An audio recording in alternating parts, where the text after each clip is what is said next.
Today is January 8th, 2013. This marks the anniversary of an atrocity that happened here in Tucson, Arizona, when a crazy person attempted to murder one of our national representatives and in the process hurt and killed some people before being stopped by others in attendance.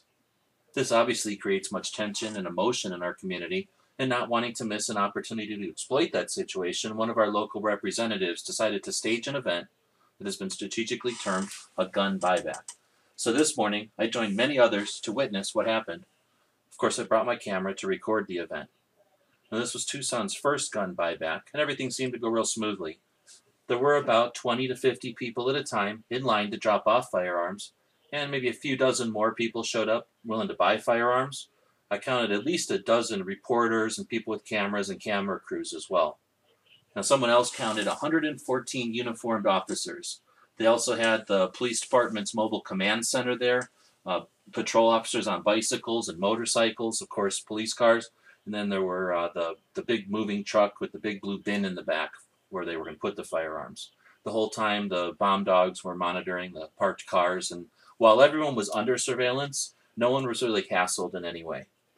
I talked to several police officers, including the designated public relations officer. Every single one of them was very polite, cheerful, willing to answer any questions they could. I also talked to about a half a dozen friends that showed up, maybe a dozen other people I have never met before, and the feeling seemed to be mixed on the effectiveness of an event like this. I can tell you I didn't see any privately sold firearms. In my opinion, the people that showed up to drop off their firearms really had no interest in the money or the compensation of the gift card. They just didn't cross the parking lot to even inquire if their firearms were of value. I know many people brought hundreds of dollars, including myself, and we'd have been willing to purchase. I personally had hoped to increase my collection of Saturday night specials today, but unfortunately that didn't happen. So I watched for about an hour as they moved the firearms from the table where they were dropping them off to the bin where they're going to be destroyed. And I wasn't surprised to see that most of them were inexpensive rifles, single shot shotguns, the types of guns that sell a lot of times under $40 at many gun shows. The handguns were a little bit more difficult to watch during that process. For some reason, the police officers, and they couldn't explain why they needed to do it, but they were told to put them in boxes, so it was a little more difficult to see what kind of handguns were being dumped into the box there. But of the ones I did see in line, most of them were older revolvers. I did see a 1911, and some friends told me that they talked to a gentleman who had turned in a Colt Python, easily a $700 revolver. And even though they offered him a few $100s for it, he declined, just saying he wanted to get rid of it.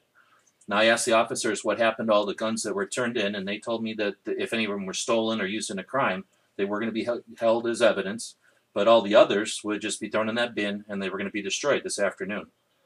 I was told conflicting information about NFA items, firearms regulated under the 1934 National Firearms Act, like machine guns or short shotguns, and firearms with no serial numbers, or illegal firearms. So I'll wait for confirmation before discussing any of those details.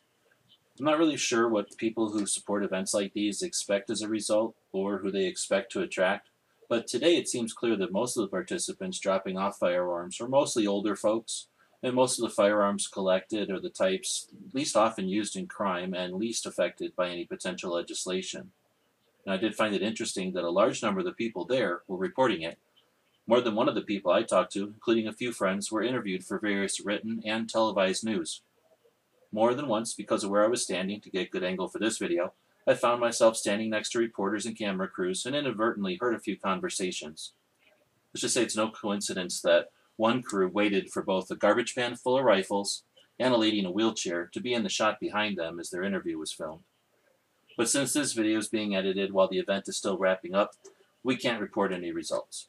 It did seem to be a well-organized and well-run event. The police officers I talked to made it clear that the police department did not ask for this. They were simply tasked with carrying it out.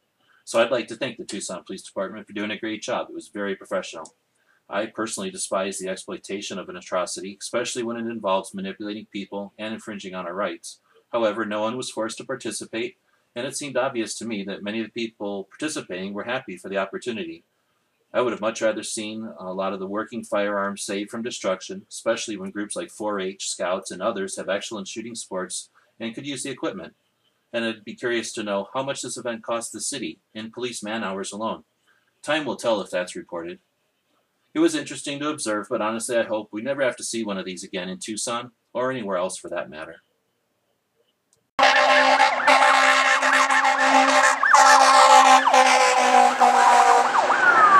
Thanks for watching.